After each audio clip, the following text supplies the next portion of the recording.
Make it a headshot. Shoot me in the temple, aiming slightly downwards. I need the bullet to travel the shortest possible distance through my brain before it hits my hippocampus. If I'm lucky, the sensation of the gunshot ripping through my skull will only last a few decades. As awful as this sounds, you'll be doing me an enormous favor. Death by a headshot, as soon as possible, is vastly better than the alternative. My ordeal started over 10,000 years ago at 10:15 this morning. I earn extra money by participating in drug trials. I'm a so-called healthy subject who takes experimental drugs to help assess side effects. Once it was a kidney drug. A few times it's been something for blood pressure or cholesterol. This morning they told me the drug I took was a psychoactive substance intended to accelerate brain function. None of the drugs I had tested so far had ever done anything for me, in the recreational sense. In other words, none of the drugs I've tested have given me a killer buzz, or mellowed me out, or anything like that. Maybe I've always ended up in the placebo group, but nothing I've tested had affected me at all. Today's drug was different. That worked. They gave me a pill at 10:15 and told me to hang out in the waiting room until they called me back for some tests. Only about 30 minutes, the research assistant told me. I flopped onto the waiting room couch and read a few articles from a copy of Psychology Today that was sitting on the coffee table. They hadn't called me back when I finished the Psychology Today, so I picked up a US News and read it cover to cover. Then I read an old Scientific American. What was taking them so damn long? I sluggishly turned my head to look at the wall clock. It was only 10:23 a.m. I read all 3 magazines in 8 minutes? I remember thinking this was going to be a long day. I was right. The waiting room had a little bookshelf with some used hardcovers on it. When I stood up to walk to the bookshelf, it felt like my legs barely worked. It's not that they were weak, they were just slow. It took a full minute just to stand up off the couch, and another minute to take 2 steps to the bookcase. I scanned the old books on the shelf and picked out a copy of Moby Dick. My arms had the same problems as my legs. Just reaching one hand in front of me to grab the book took a really long time. I actually got bored just waiting for my hand to reach the spine of the book. I slogged back to the couch and collapsed onto it in a slow-motion fall that reminded me of the low-gravity hops of astronauts on the moon. I opened Moby Dick slowly and began reading. I started with "Call Me Ishmael" and got as far as Ahab throwing his pipe into the sea, which was all the way to friggin' chapter 30 before they called me back. "How are you feeling?" the research assistant asked me. "I feel slow," I said. "Actually, it's the other way around. Everything seems slow because you're so fast." "But my legs, my arms, they're moving in slow motion." "Your body seems like it's moving slowly because your brain is fast. Your brain is running 10 or 20 times faster than normal. You are thinking and perceiving reality at an accelerated pace, but your body is still constrained by the laws of biomechanics. Frankly, you're moving much faster than a normal person." She pantomimed a jogging motion. "But your brain is running so much faster right now that even your fast walk seems very slow to you." I thought about my slow motion flop onto the waiting room couch. Even if my muscles had slowed down, my body would still react to gravity the same way. But in the waiting room, I even fell in slow motion. Slow muscles couldn't explain why gravity seemed weaker. My brain was going at warp 10. That's how I managed to read 3 magazines and the first 30 chapters of Moby Dick in 15 minutes. They ran a series of tests on me.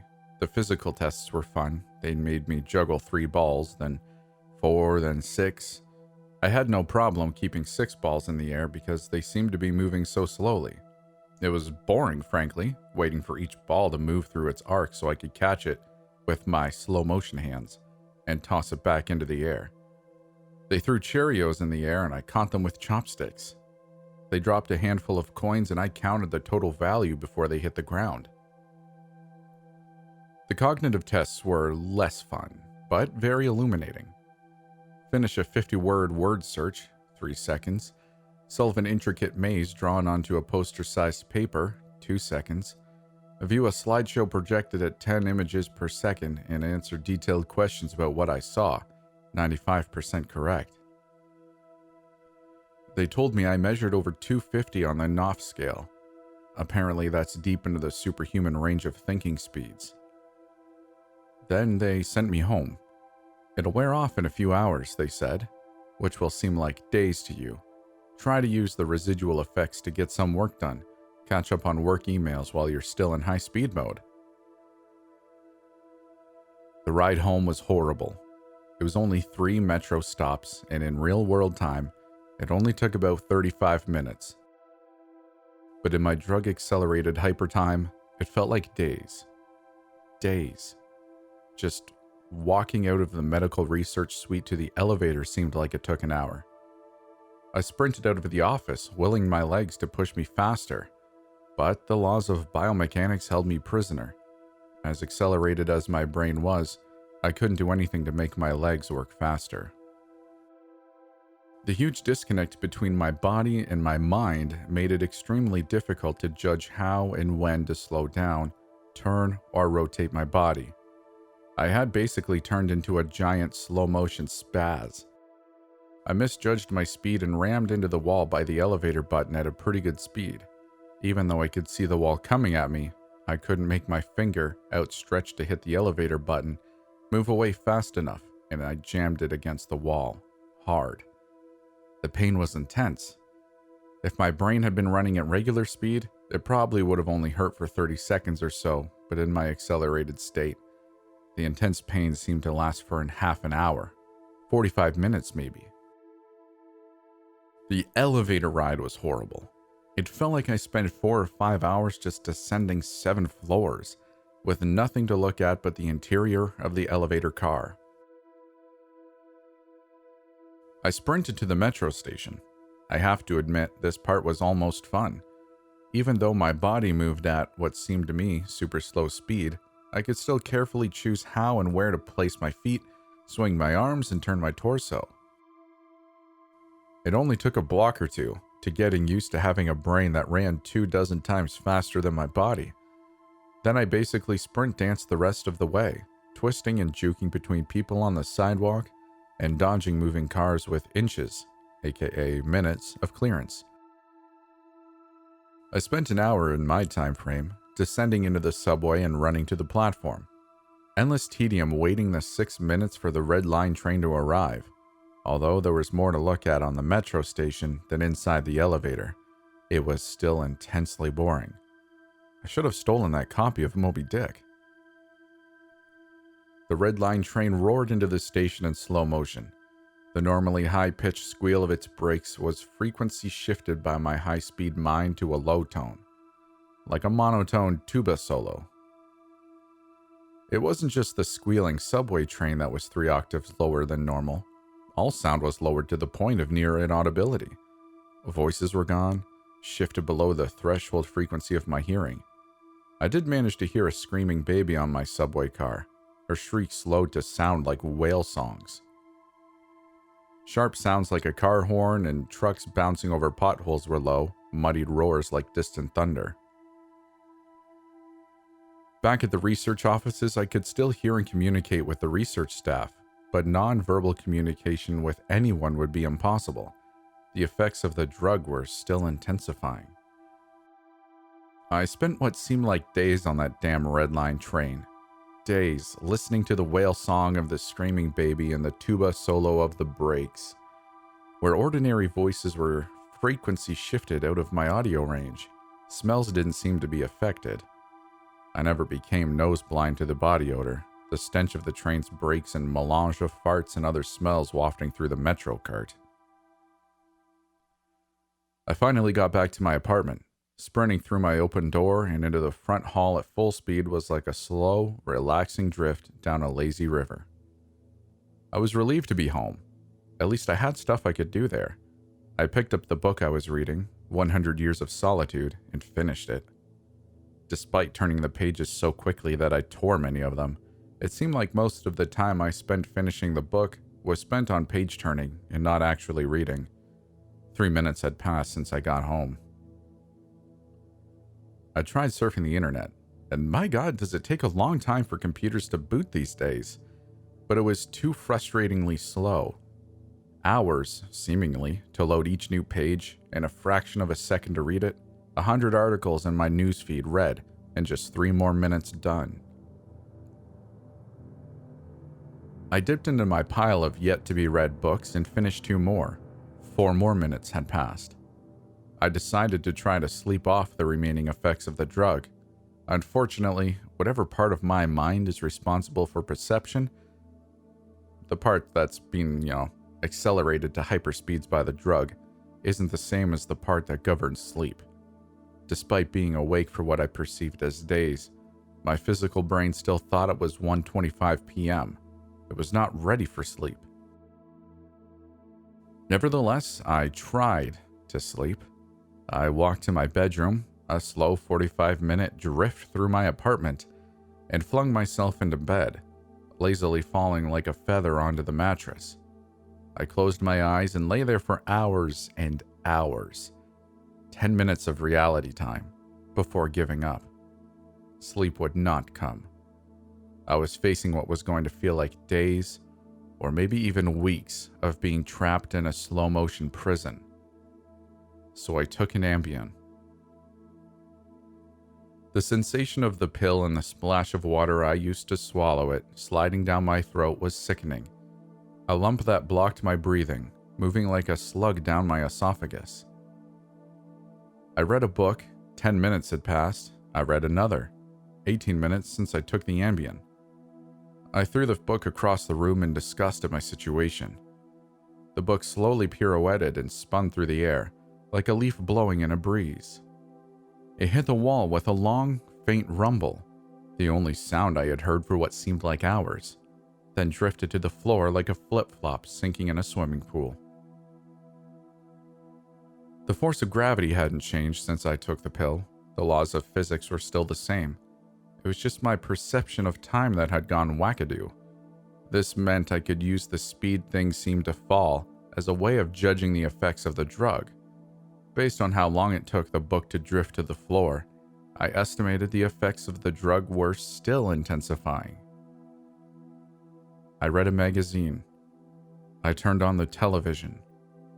I clearly saw each frame of video like I was watching a slideshow. Frustrated, I turned the television off. I read some more. The first 2 books of Churchill's A History of the English-Speaking Peoples. Not exactly a light read. Frankly, I hated it. But given the hours of tedium it would take to go get another book off my bookshelf, just sitting on the couch and reading Churchill was better. Or at least, less worse. It had now been 35 minutes since I took the Ambien. I lay down on the couch and closed my eyes. Time passed. I inhaled. An hours-long process. Time passed. I exhaled for more hours. Sleep would not come. I needed a new plan. I decided to go back to the offices where they gave me the drug. Maybe they would have something that could counteract its effects, or at least something to knock me out until it wore off. I exited my apartment as fast as possible, taking hours in my time frame to do so. I didn't even bother locking the door. It would have taken too long. Down the stairs, it's faster than the elevator if you run, through the lobby, out the front door and onto the street. These few things felt like a long day at the office. Sprinting down the street, dancing and weaving between pedestrians with what must have looked to them like superhuman dexterity. Down the first flight of stairs at the metro, across the landing, another hour, then onto the second flight of stairs. That's when the Ambien hit me. The Ambien didn't make me sleepy, not at all. Instead, it must have had a severe cross-reaction with the experimental drug I took this morning. I was bounding down the second flight of stairs, moving in slow motion but still making perceptible progress. Then, wham, everything stopped. The dull roar of the street and metro noise ceased. replaced by the most perfect silence I've ever experienced. My downwards motion seemed to completely freeze.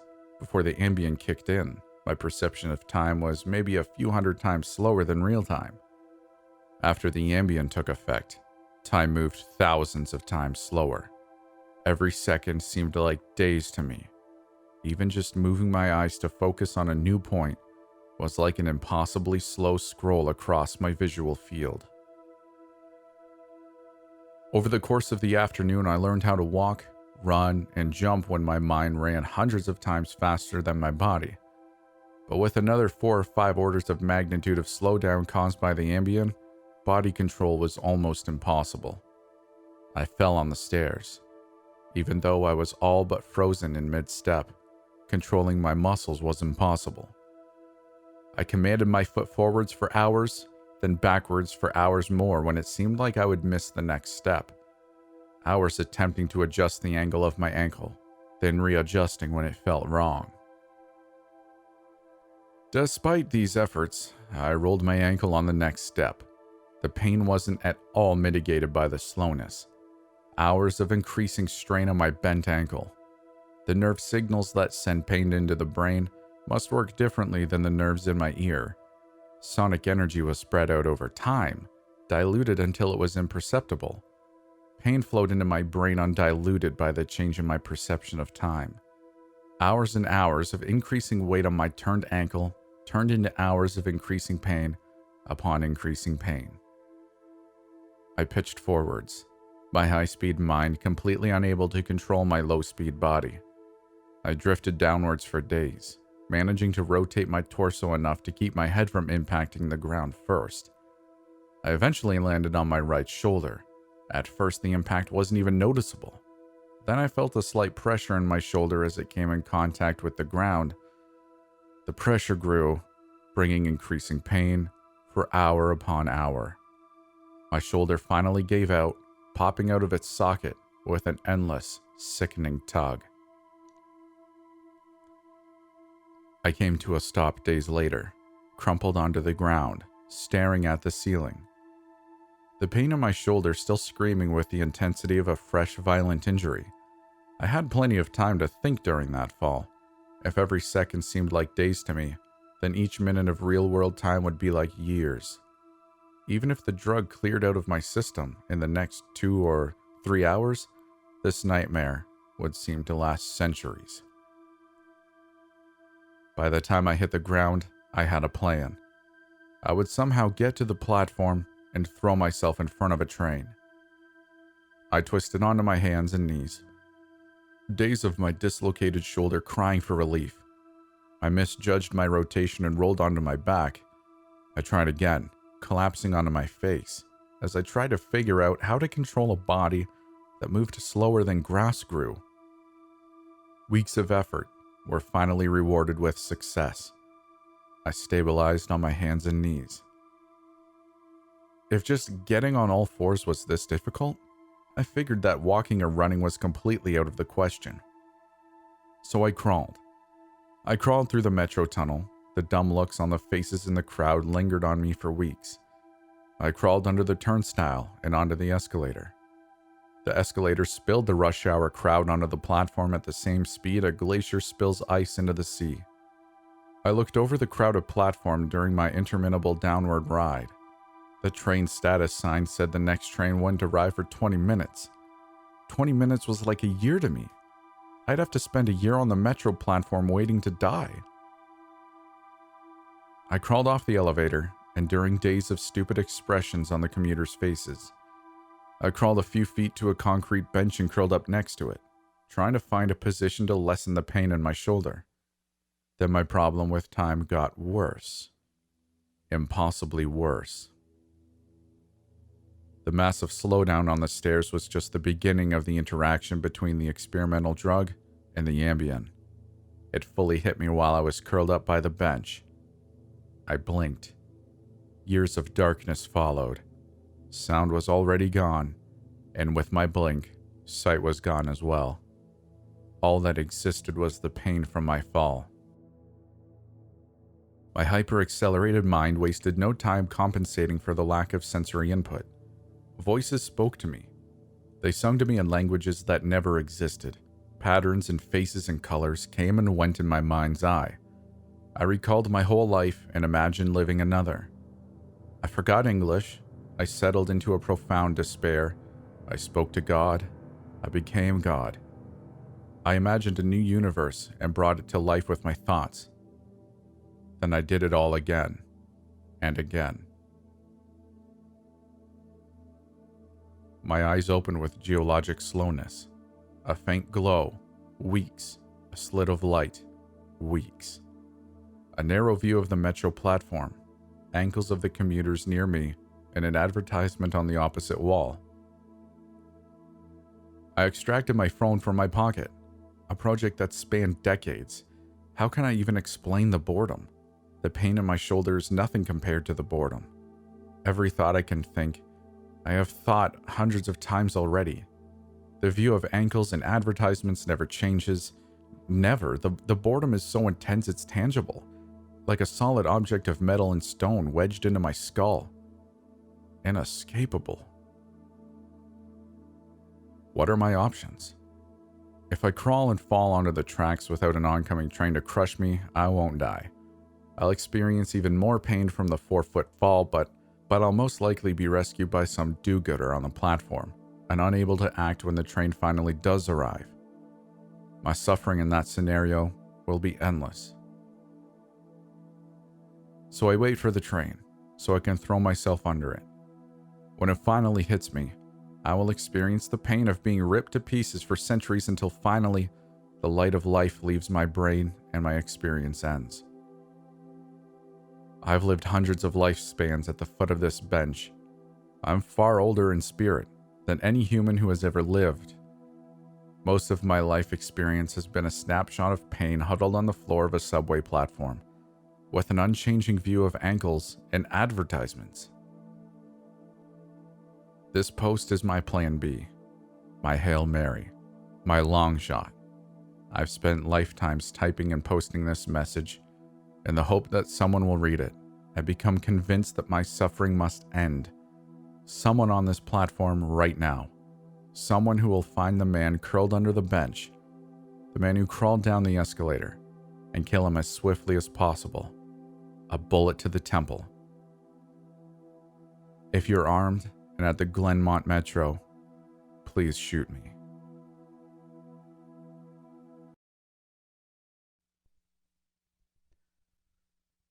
Thank you for making it this far. I hope you enjoyed the video. I just wanted to quickly let you know about a couple things I have going on. I have an Instagram where I post more personal things about who I am.